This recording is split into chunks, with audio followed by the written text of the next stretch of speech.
Okay, Loudepot here, continuing on with, let's say, call it part two of the knowledge about the tankless hot water heater.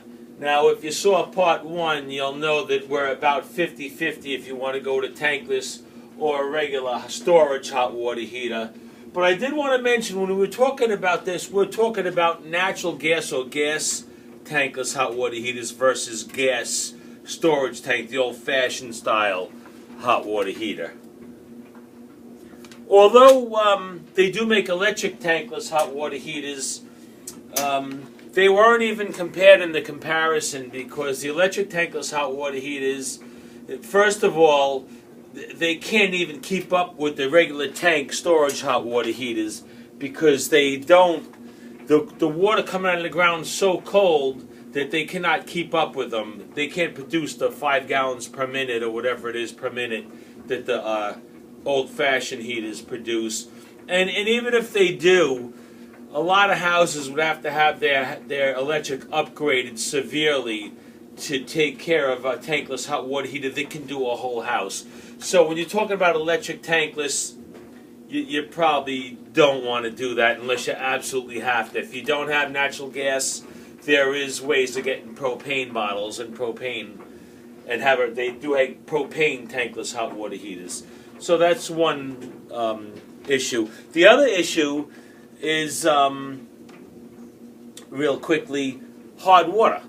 And hard water is simply what they consider 11 grains per gallon, whether that be calcium or lime or whatever it is. The tankless hot water heater cannot really withstand that so well, and has to be rinsed out in such a way that the calcium doesn't build up, because it's not like a huge tank like the old hot water heater. It's a coil, and I'll draw it for you.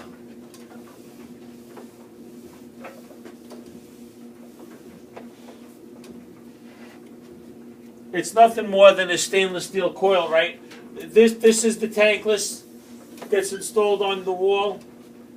It's nothing more than a stainless steel coil like that with a huge gas burner right in the middle.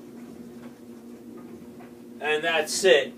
For the tank hot water heaters, these old ones, there's something called an anode rod that would go down there and collect all the corrosion and all the bad things that happen inside a hot water heater, and they would attach to the anode rod and try to corrode that instead of the sidewalls of the heater. You can't get an anode rod in this coil. So they do want you to, when they install this tankless hot water heater, what you need to do, and by the way, this coil does go down to the bottom of the heater. It's basically cold in and hot out. What they do want you to do is install nothing more than a hose bib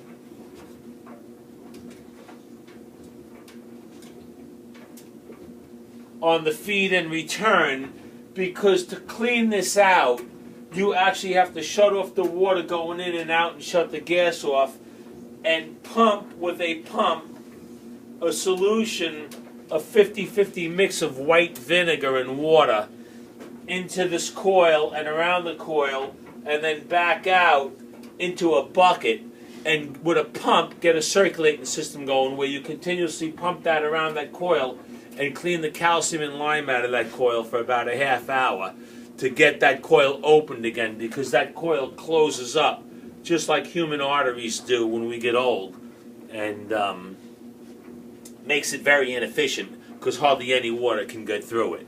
So that's one issue with the tankless. The other issue is the anode rod, which it can't get in there. But there is maintenance on these also, and I just wanted to let you know that, because I know a lot of people are still making a decision whether it be a tank or tankless. And I know that's a decision that's still with me about 50-50. So, but there is maintenance every year that you or someone needs to do, or at least every 2 years. And you do have to install a water softener if you have hot water. If you read the fine print with the paperwork on these things, if you don't install that water softener and something happens to it, they'll find that out and it'll probably ruin your warranty or void your warranty.